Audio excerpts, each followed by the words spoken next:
No iban a volver. Esa fue la frase que uno de los comandantes susurró. Apenas la puerta del helicóptero se cerró y las hélices comenzaron a girar. 12 hombres. 12 soldados entrenados para lo imposible. Pero incluso lo imposible tenía límites. Lo que se les había ordenado cruzaba la línea entre la valentía y el sacrificio deliberado. Era una misión encubierta en el corazón de la jungla, donde ningún dron podía entrar, donde los mapas mentían, donde el enemigo era invisible y omnipresente. Se esperaba que cumplieran el objetivo. No se esperaba que volvieran, pero volvieron, 7 días después, caminando, heridos, con la ropa desgarrada, sin apenas municiones, pero vivos. ¿Cómo lo lograron? ¿Qué ocurrió en ese infierno verde que la mayoría no quiere recordar? Esta es la historia del día en que 12 soldados fueron enviados a morir y regresaron vivos. Si quieres más historias reales como esta, asegúrate de suscribirte y dejar tu me gusta. Ahora sí, prepárate para entrar al corazón de la oscuridad.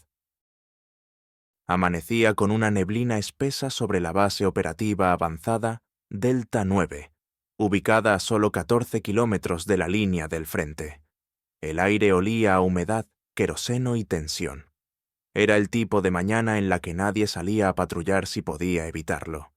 Pero para el capitán Javier Elizondo y su escuadra de 11 hombres, no había elección. El alto mando había recibido inteligencia crítica. Un comandante enemigo clave, conocido como El Zorro, se refugiaba temporalmente en un campamento oculto en la jungla de Kalinga, un sector al que ninguna unidad había conseguido acceder sin sufrir pérdidas catastróficas. Controlado por milicias locales, mercenarios y un conocimiento del terreno casi animal, Kalinga era un laberinto húmedo donde la muerte acechaba desde los árboles.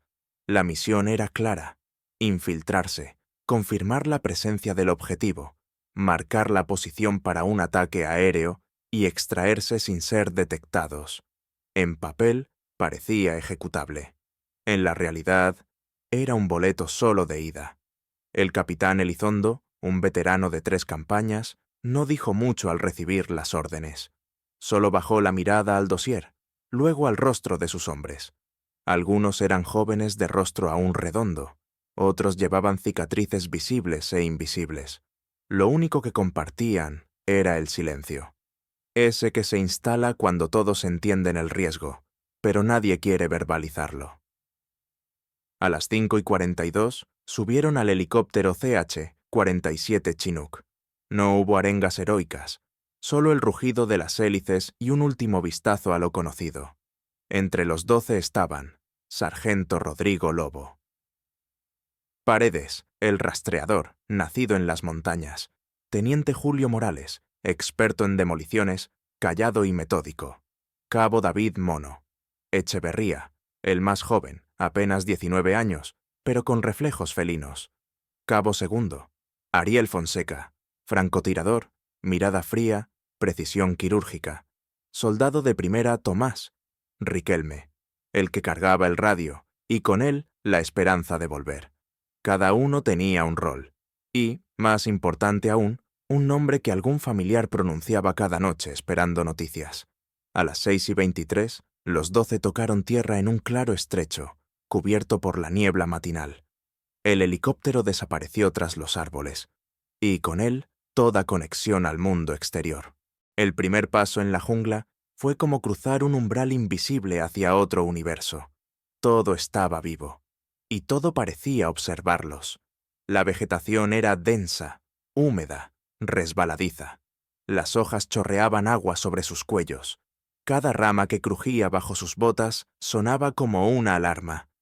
Avanzaron en silencio, con el lobo al frente, rastreando huellas, cambios en la flora, marcas en los árboles. Era un arte que no podía enseñarse. Se sentía. Apenas habían recorrido 2 kilómetros cuando encontraron la primera trampa. Una rama atada con alambre oxidado, conectada a un explosivo artesanal escondido bajo la hojarasca. Mono la detectó justo a tiempo. El sudor bajaba por su frente mientras desactivaba el mecanismo con manos temblorosas. A su lado, Fonseca murmuró: «Una más, y no la contamos». El segundo día, la selva empezó a reclamar lo suyo. Uno de los soldados, Chico Vargas, tropezó y cayó sobre un nido de hormigas rojas. En segundos, su cuello y rostro se cubrieron de picaduras. Le dieron antihistamínicos, lo envolvieron y siguieron adelante. No podían parar. La humedad hizo que las botas comenzaran a desintegrarse. Las mochilas, empapadas, pesaban como plomo. Y el silencio. Ese silencio espeso, cortado solo por insectos y rugidos lejanos, comenzó a presionar sus mentes. Esa noche acamparon en un saliente rocoso cubierto por ramas. Comieron raciones secas. Nadie hablaba. Pero todos miraban a Riquelme, el operador de radio. Él intentó conectar con la base. Nada. Interferencia total. El aparato pitaba, pero no respondía. Estaban solos. Al tercer día comenzaron las visiones. Algunos decían haber visto sombras moviéndose entre los árboles. Lobo no dormía. Mono hablaba en sueños. Fonseca afilaba su cuchillo compulsivamente. El capitán Elizondo los mantenía unidos. Caminaba primero, dormía último. Les recordaba que la meta era cumplir y salir con vida. Pero incluso él comenzaba a dudar si era posible. Y entonces llegó el cuarto día. El sol apenas se filtraba entre las copas de los árboles cuando escucharon el crujido. Un susurro, un murmullo de pasos apresurados entre hojas secas. Elizondo alzó el puño. Todos se detuvieron. Un disparo, luego dos. Y entonces, como una explosión de realidad, el infierno se desató. Desde lo alto de una colina, 3 insurgentes abrieron fuego con AK-47. Morales rodó al suelo, gritando: «¡Cobertura, ya!». Las balas rebotaban en troncos, silbaban sobre sus cabezas. El terreno no ofrecía protección. Elizondo gritó: «¡Fuego a discreción! ¡Flanquen por la derecha!». Fonseca trepó por una raíz expuesta, tomó posición y disparó una bala que atravesó el cráneo de uno de los tiradores. El segundo cayó segundos después, impactado por el fuego combinado de lobo y mono. Pero el tercero no estaba solo. Del follaje surgieron 5 hombres más, camuflados, gritando en un idioma incomprensible. Llevaban lanzagranadas. Uno disparó, y la explosión levantó a Vargas por los aires. Cayó a 1 metro de Riquelme, sangrando, con una pierna desgarrada. El capitán arrastró a Vargas tras una roca. Morales le hizo un torniquete. La radio seguía muda. Los insurgentes retrocedieron, pero no se fueron. Había más, muchos más. La escuadra estaba acorralada. 2 heridos graves, municiones al 40%, y la misión, aún sin cumplir, amaneció con una densa bruma que ocultaba el cielo. El rocío lo cubría todo, incluso sus armas. El dolor era constante. El cabo Vargas seguía con fiebre alta, delirando entre sueños. Su pierna estaba vendada, pero infectada. No podía caminar, y sin embargo, no se detenían.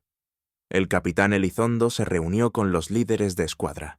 Tenían 2 opciones: abortar la misión y buscar una zona de extracción imposible, o seguir adelante, completar el objetivo y buscar una salida después.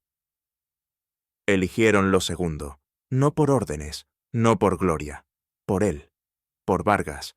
Si no completaban la misión, todo ese sufrimiento no tendría sentido. Al menos pensaban que sirviera de algo. La selva se tornó más espesa. El barro llegaba a las rodillas. Las sanguijuelas se pegaban al cuello. Una tormenta tropical estalló sobre sus cabezas, empapando su equipo, ahogando sus radios. Comenzaron a racionar la comida. 2 de ellos colapsaron por deshidratación y fueron reanimados con sales intravenosas. El lobo dejó de hablar. Se movía como un espectro. Dormía solo 15 minutos por noche, olfateando la ruta como si sus sentidos se hubieran agudizado más allá de lo humano. Elizondo perdió la noción del tiempo. A veces creía ver a su hija entre las ramas. Mono reía por lo bajo, como si algo dentro de él se estuviera rompiendo. Nadie hablaba de eso, solo avanzaban. Al quinto día, finalmente divisaron lo que habían venido a buscar. Una estructura semioculta entre la vegetación, protegida por alambrados y trampas. Un pequeño campamento con 4 chozas y una torre improvisada de vigilancia.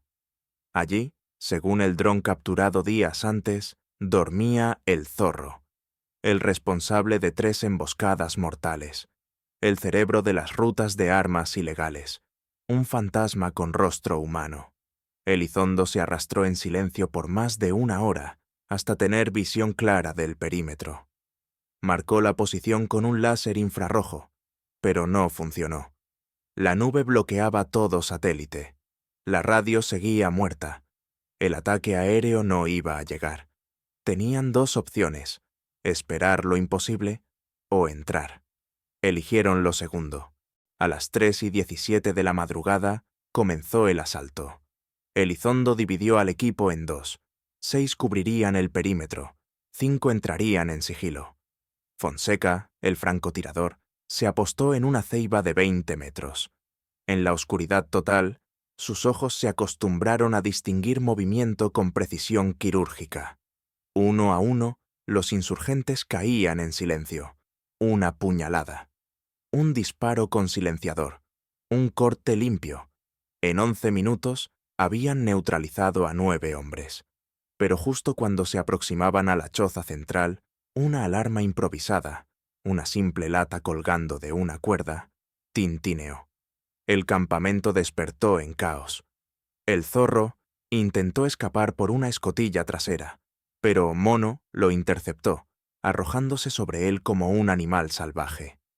Ambos rodaron por el barro. El insurgente sacó un cuchillo, cortó el brazo del joven cabo. Mono gritó, pero no soltó. Le rompió la nariz con un golpe de casco y lo dejó inconsciente. Mientras tanto, desde el perímetro, comenzaron a llegar más enemigos. Parecía que cada palmo de selva tenía ojos. Una lluvia de balas estalló. Fonseca disparaba sin pausa. Morales activó 2 minas Claymore improvisadas. Lobo corrió hacia el centro con Vargas a cuestas. El fuego enemigo era denso, el aire irrespirable, pero la disciplina marcó la diferencia.